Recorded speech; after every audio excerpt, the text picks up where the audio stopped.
Welcome to Empire Building, the podcast where we talk about building big businesses and even bigger lives. I'm your co-host, Sarah Reynolds. And I'm Kymber Lovett-Minkiti.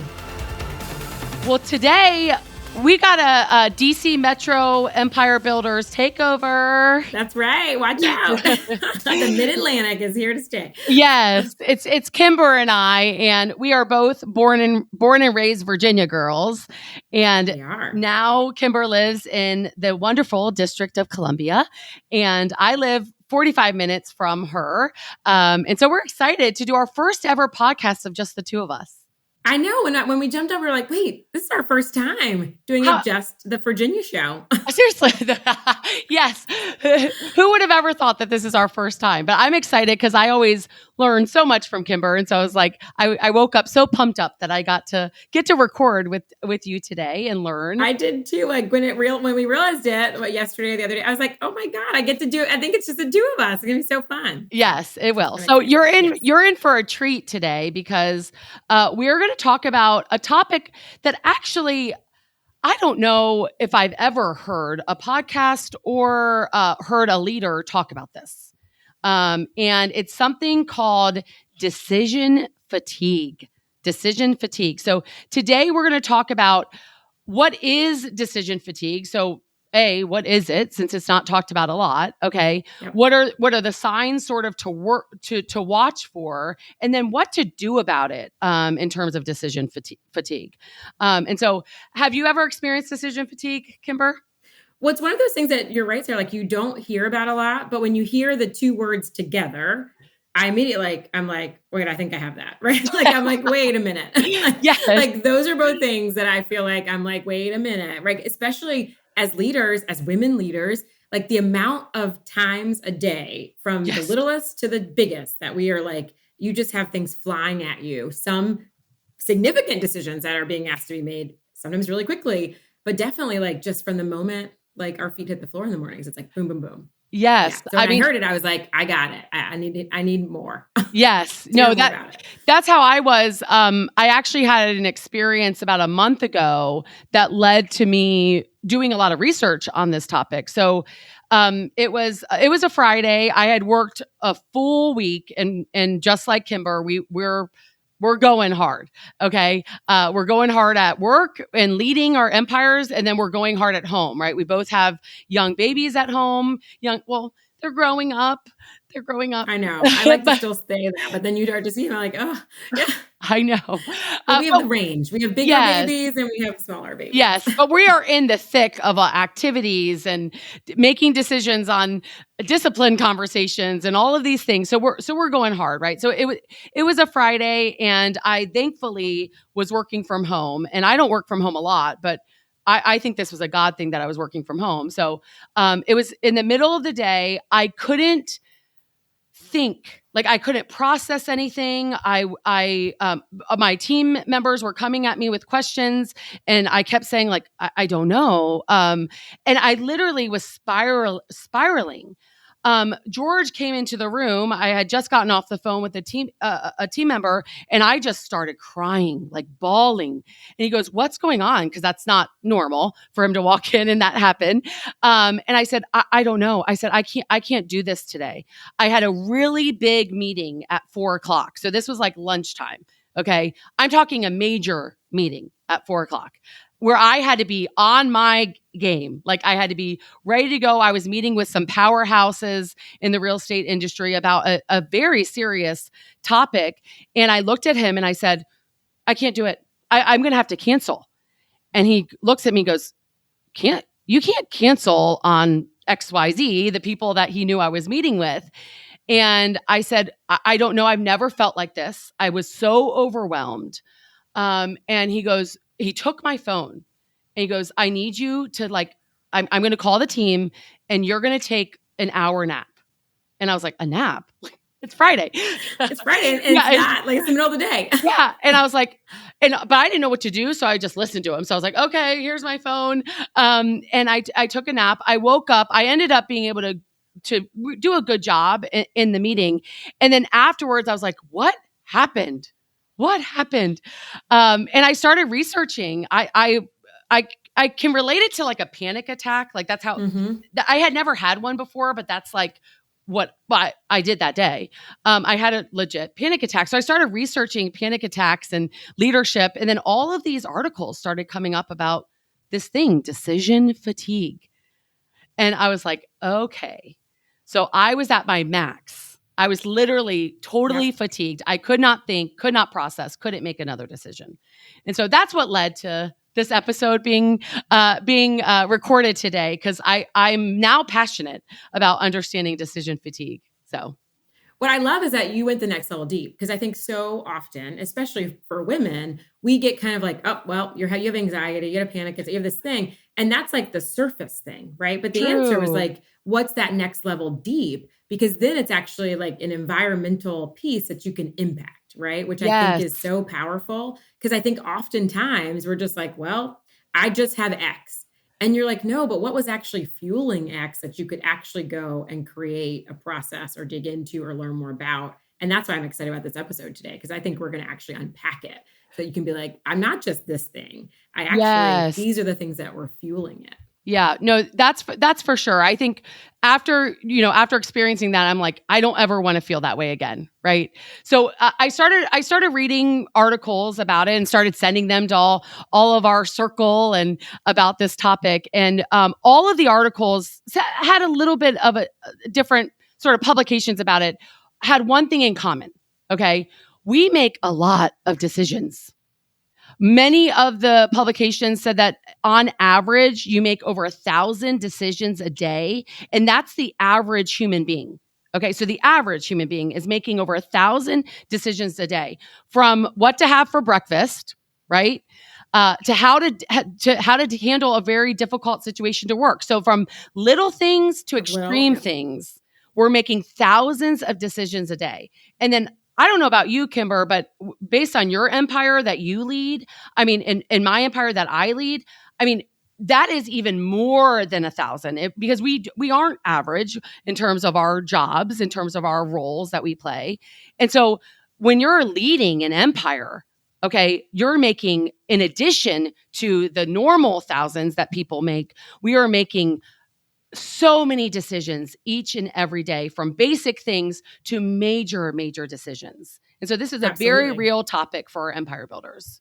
It is, for sure. And I think in an industry, right, as entrepreneurs, as business leaders, like you're saying, Sarah, like you're like 10x what the average person might be making. So we're going to look at some signs, right? So what are some signs that you might, if you're saying like I was, like those two words together sound like I could have it, right? Like I could be experiencing that.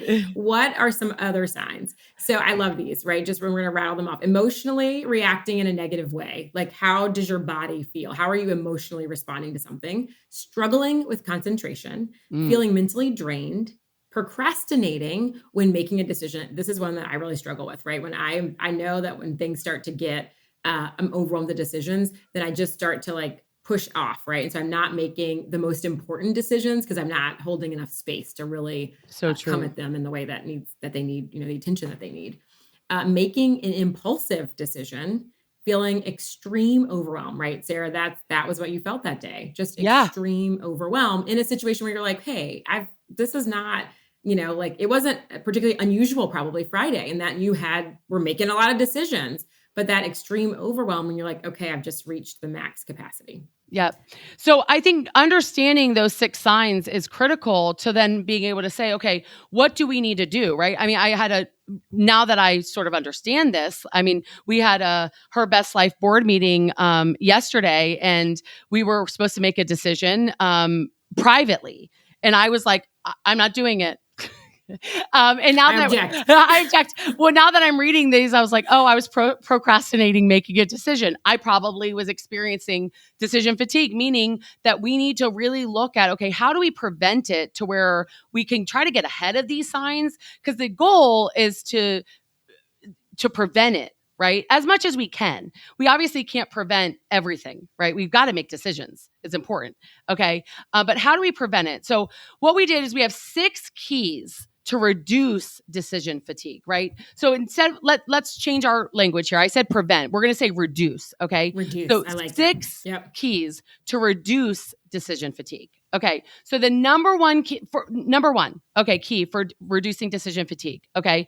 Number one is you want to protect your mindset, in particular, your self-confidence. Okay. One of the things that I found is that when I am struggling with making a decision or not making a decision, many times the layer that I'm struggling with is actually self-confidence in my ability, to where I then like almost obsess over a decision needing to be made because I want to make the right one. Right. Mm-hmm. And so it's really a fear of failure a lot of times. Right. Which I think both Kymber and I struggle with that probably more than our co-host, I would say. Yeah. Yeah. Well, and I think what I realized too, and we talked about this in some of the other episodes, is that's often tied to perfectionism. Yes. Right. When you have a very front facing world where it's not like, if you make a decision, there's a whole audience of people that are going to criticize that decision. Right. So I feel like it can make it that much harder because you're then thinking all these, I gotta be right. Not only that, you impact the lives, right? Our organizations are so large. The decisions we make aren't just impacting us and our families, but often they're having significant reach. Yeah, for sure. So protecting your mindset, I think I was reminded of this. I'm doing right now. John Maxwell has this leadership devotional. It's a quick read every morning on leading. And one of the recent devotions I did talked about how if you are put in a leadership position, you need to know you're capable. Meaning, like if you're leading others, if you have someone that has given their life to your leadership, meaning that they've said, I'm going to follow you, I'm going to be part of your empire. Okay. You need to know that you're capable and have some self-confidence in your ability. Right. And remember that perfection, exactly what Kymber just said, perfection is the enemy of progress. Right. Progress is actually impossible if we don't make decisions. So many times we're going to make mistakes in our decision making, and that's okay. Right? Indecisiveness is actually worse for our people than making a perfect decision. So if you wait, I'm experiencing this right now. We waited a long time on an important decision, and I held it back because I wanted to make the perfect one. And we're seeing all of the ripple effect of how delayed we were in the decision. I keep asking myself, had I just made a decision, our team members would know, okay, this is the route we're going in, versus it took so long and then now we're having to sort of backtrack. So like indecisiveness sometimes is worse than making a wrong decision. And so make a decision, be confident in your abilities. Don't try your best not to question, and know that perfection's the enemy of progress. So let's make progress by making a decision. Yes. And one of the things that helped me, at least when I feel like I'm really struggling, was when someone said to me, indecision is a decision. You're essentially deciding not to do something. Good. Like, right? It is a no. So good. And it was sort of an interesting way that like, hey, when you're really struggling, we think that we aren't making the decision, but the lack of that, right? Which is exactly what you're saying, Sarah, you actually did, like you told the team no, because you hadn't made the decision yet. Right. Yes. So then people have to build around or do the next things. And that was a big one for me. You actually did. You just didn't actually come to it directly yourself, which I was sort of like, ooh. So when I think I'm like, oh, let's delay that. Let's delay that. That's sending a message, especially as a leader, about what's important and the decisions we're willing to make. So true. Just when I think about that. Awesome. Yes. Love it. Well, I kind of love this one because you just think about ways that you can decrease the number of kind of simple decisions that you make. We hear this a lot. I mean, I know Gary Keller says, like, right, you look at him and if you've seen him present or teach multiple, you're like, hey, gosh, he pretty much wears the same thing. Right? Yeah. He's wearing the same thing.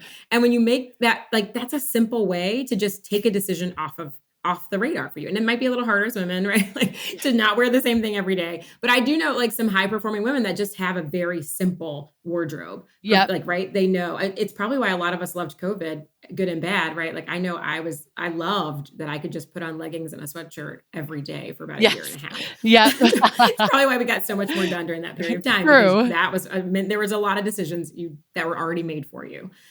So being able to focus that mental energy on the most important thing. I think it really goes to like, do you wake up every day at the same time? Do you have the same morning routine? Do you eat the same thing for breakfast? Like you don't even have to think about it. And it allows you to have a little bit more of a reserve as you're digging into the more critical decisions. So really coaching, right, your team too, to minimize the options, narrow down. And I love this one. I mean, we just did this on a call, right, in our board meeting. Really see if you can narrow yourself down. Are there decisions that you can eliminate? Are there things that you can just decide or recognize that those aren't the most critical, so that you are really narrowing down to the top solutions that you have? I learned that so much with parenting. Yeah. I remember, Yes. I remember opening up, I was standing with Olivia, my oldest, and I opened up her underwear drawer and I said, pick one. And she stood there like completely frozen of this pile of all of her options. And I learned, okay, I need to take two out and say, pick one. And she quickly picks one when there's not as many options. And so when we can actually train our team, like they are fully capable of knowing the best two options. And so train your assistant, train your team to say, okay, I trust you to pick the best, present to me the best two options that you see. And then that eliminates so many decisions for you to make, like to navigate through when you have, okay, these are the best two. Okay, I picked this one because that's the best decision here, right? So I learned that so much with parenting right away. Well, right away. And I think it applies to your team too. And we want the input of a team, right? Especially I think as women, often we're collaborative. It's one of our strengths. Yes. And so sometimes you come to your team and you're like, hey, we're going to do this. Here's 6 options, right? And the reality is, like, you could come to them with the top 2 or the top 3. So even narrowing the decisions that you're looking to get input in can help a group to get to that decision quicker. It's the same strategy, right? Which, like, what are these 2? And then, as the leader, often we're going to be comfortable with with either option. Yes. So then that influencing where we're like, you've kind of been like, okay, here we go. I would be comfortable with A or B. And then you get to get the input from the rest of the people around you. That's so good. That's so good. Okay. So number 1, protect your mindset, in particular self-confidence. Number 2, do your best to decrease the number of decisions, from what you wear, right, to all the way to helping your team members make some decisions for you to present you the best two, right? Number 3, okay, you want to make lists and prioritize the most important decisions that need to be made that day. This has been sort of a game changer for me. I think so many times we think we need to get it all done, right?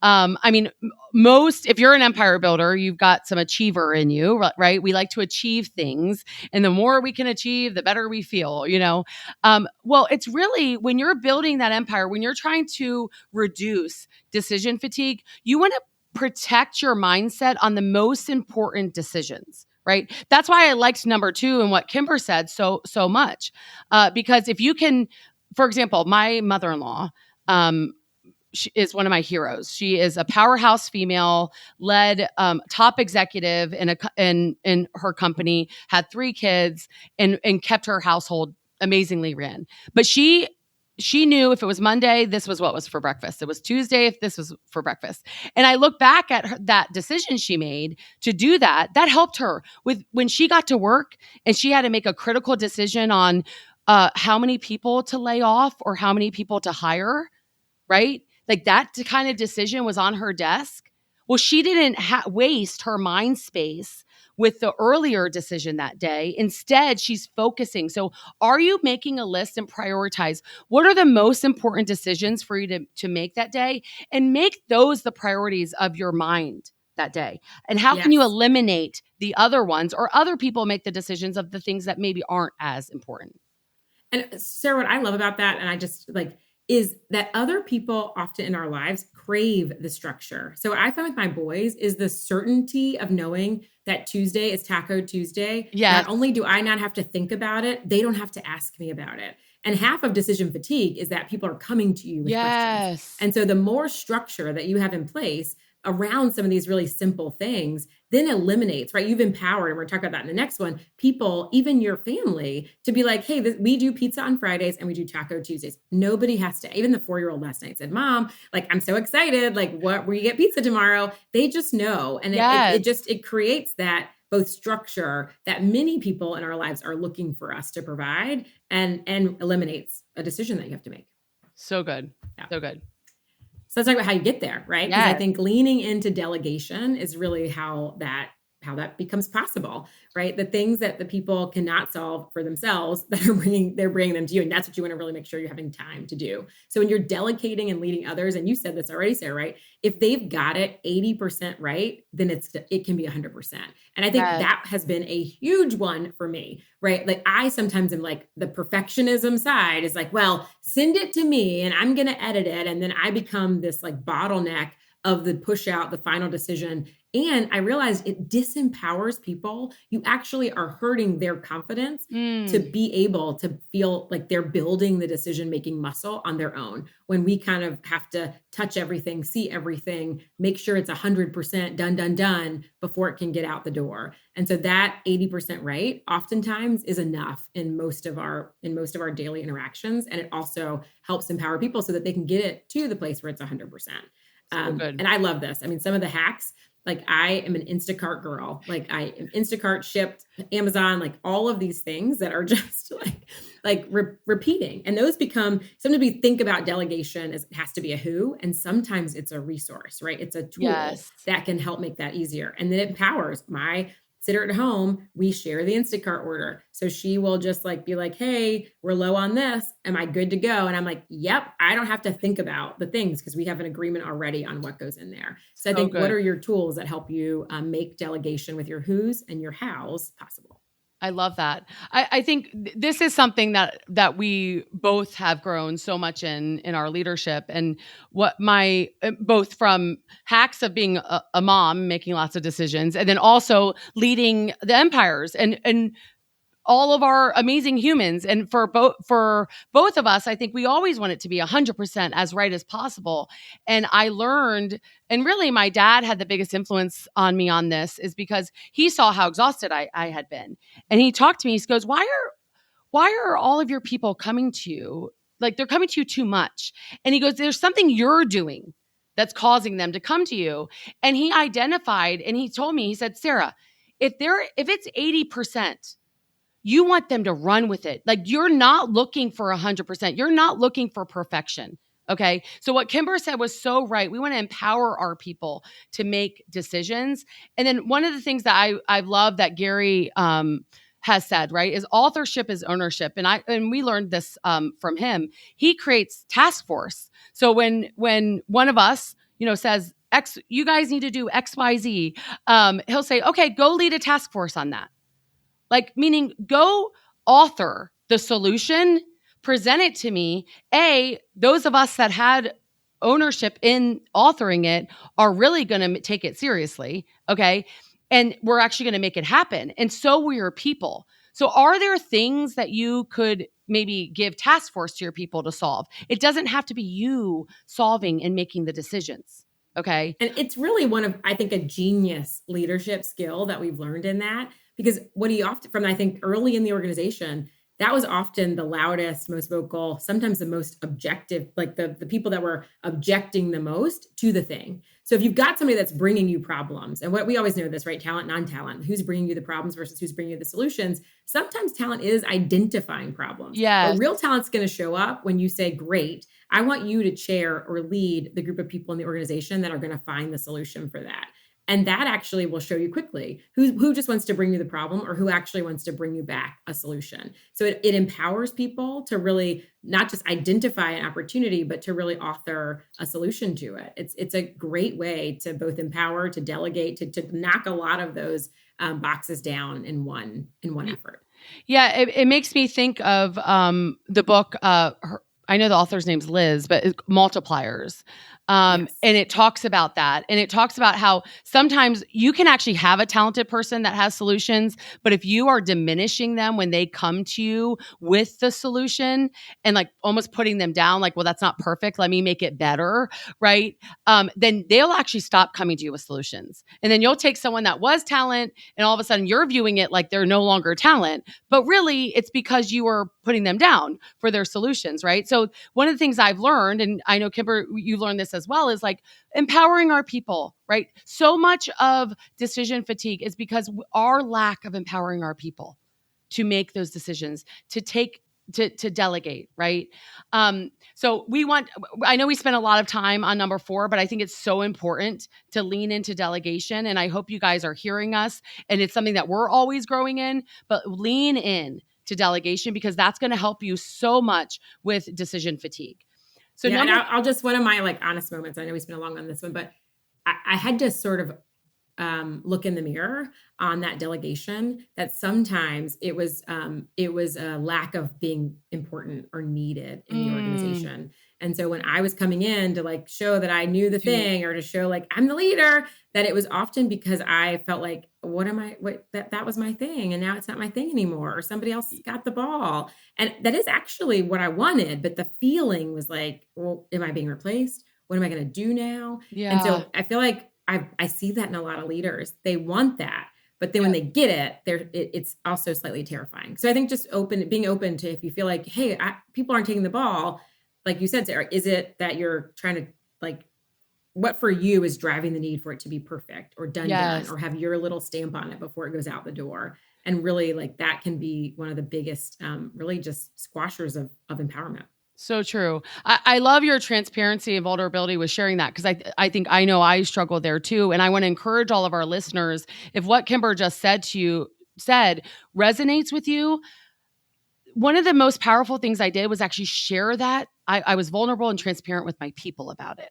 So telling them, I realize I fear being irrelevant. I realize I really want to be needed. So when you see me like take back something, or you see me not letting you run with it, or like just know that I'm working on it. I recognize it and I'm working on it. That then gave them permission to, in a loving way, saying, hey, like, you are relevant, but and the best way you're relevant is to allow me to make this decision, not to try to micromanage the decision, right? And so like share, if it resonated with you what Kymber just said, be transparent and vulnerable with your people, that's a struggle of yours, and you will see them rise and really surround you with that struggle and push you through, because that's what happened when I did that. So thank you, Kymber, for saying that. Okay, so let's go through them again, because it's so important. Okay, so protect your mindset, right? Number 2, decrease the number of decisions by making things a little bit simpler, right? Same things to eat, same thing to wear, right? Number 3, make lists and prioritize the most important. Number 4, lean into delegation. Okay. Number 5, take breaks. Oh my goodness. When George took my phone away and said, take a nap, okay, I know that I would not have been able to do as well as I did in that important meeting had I have not taken a break. When you are feeling run down, when you're seeing these signs, right, that Kymber went through, the 6 signs that Kymber went through, when you're feeling that, okay, go for a walk, right? Take a break, change your environment, take a nap, have a fun conversation with your spouse, listen to music and dance, like take a break. Make sure that vacations are the priority. It's so important. Vacations should be on your calendar first. Time with your family should be on your calendar first. And then all of the work stuff is around that, right? But make sure that you're adding in breaks into your calendar, as well as bigger breaks in terms of vacations. Yeah. And this is another one where, depending on how your schedule is managed and who's managing it, that we can teach people to help us, right? So I looked up 2 years ago, and I had and it was a rough, like, it was a wild year, and I had 30 hours of scheduled meetings on my calendar, right? Of meetings that I was in. And so how that left, I mean, of course I was working 50 to 60 hours, because I had to actually then go execute on all the things that we were putting in the meetings. And so one exercise was going back and saying, one, like, this, you actually aren't your best. You're not the most productive. That we often confuse busyness with success. That I was busy. And certainly, like Sarah, and in the real estate industry, like we coach a lot of agents who are like, well, I was really busy, but what were you busy doing? And so training the team to, one, was I really necessary? Was that meeting necessary? Is there another way? Did we need to have it weekly? And then making meetings 45 minutes instead of 60 minutes to allow for that transition. Because I think a lot of us in the COVID world got into, like, you could just pop out of one Zoom and pop into another Zoom. And you might be like running into, hold on, give me a minute, I'm going to the back. Like, you literally weren't building any air in your schedule. And so one of my coaches said, you've got to create air. This doesn't work. Like, you actually are not, like you said, Sarah, the break actually allowed you to be so much more valuable in the meeting. Yes. And it's actually counter to what we think. We think, I'm Yes. just pressing through. I'm so busy. My phone is ringing. I'm doing all these things. But really, you're actually diminishing your ability to make good decisions, to be valuable, to add your best self into that. So it was a huge aha for me. And like just wiping out 10 hours of meetings, I think actually helped us be more productive. So true. Sort of crazy, but it actually is 100% true. So true. And as someone that's an addict to that, meaning like you get it under control and then 6 months later you look up and it's back to the way it was and somehow it got back to the way it was. This is like a constant. I've had an amazing coach now for 5.5 years, and probably every 6 months he has to have the same conversation with me that's just like what Kymber just said. And so I want to encourage you, just because you get it down once, it will sometimes, you got to relook at it again. So watch those signs, and when you see them, look at your calendar, because you're probably not getting those breaks, just like Kymber said. Yeah. And I really build it in. Like my Fridays, which has been such a fun thing about the podcast, is just implementation time. So I literally block. I don't do any meetings after 11 o'clock on Fridays that I don't want to do. And that meant that there was like open white space. And sometimes I'm doing meetings, sometimes I'm recording, sometimes I get together with somebody that I really care about. But it also, just having that break built into my week was so powerful. And I know, Sarah, you, and I think Sue, like, had white space kind of built into your schedules to be able to process numbers or like show up as the leader that your team needed, not sitting in the office. Absolutely. Yeah. Yep.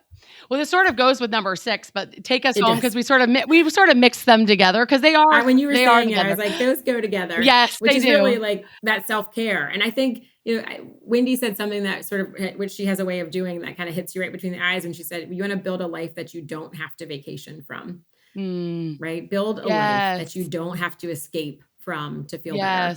And that, I think, means self-care, not as like, yep, I took my 2 weeks of vacation this year, but how do you build self-care? How do you build white space? How do you build recharge into your week, into your day? And really like have that be something that you're committed to doing. It's on your calendar. People know what it is. And that allows you to really show up in a way that reduces that fatigue. Yeah, no, that has been a game changer for me in the last 9 months or so. I've had consistent white space on my calendar, and it's away from home, away from the office, and completely away me and away from my phone, like true thinking time, true just me and my brain thinking time. And so I want to encourage you guys to prioritize self-care, because that will so help with this. So this was so fun as our first ever Virginia Girl podcast recording. You're going to get more of us together. We like this, right? We do.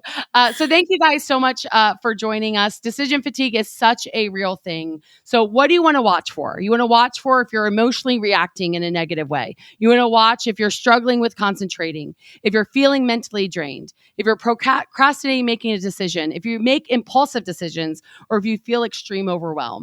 If you have one of those signs, you are most likely experiencing decision fatigue. So our 6 keys: protect your mindset, right? Decrease the number of decisions, make lists and prioritize the most important, lean into delegation, take breaks throughout the day, and then prioritize self-care.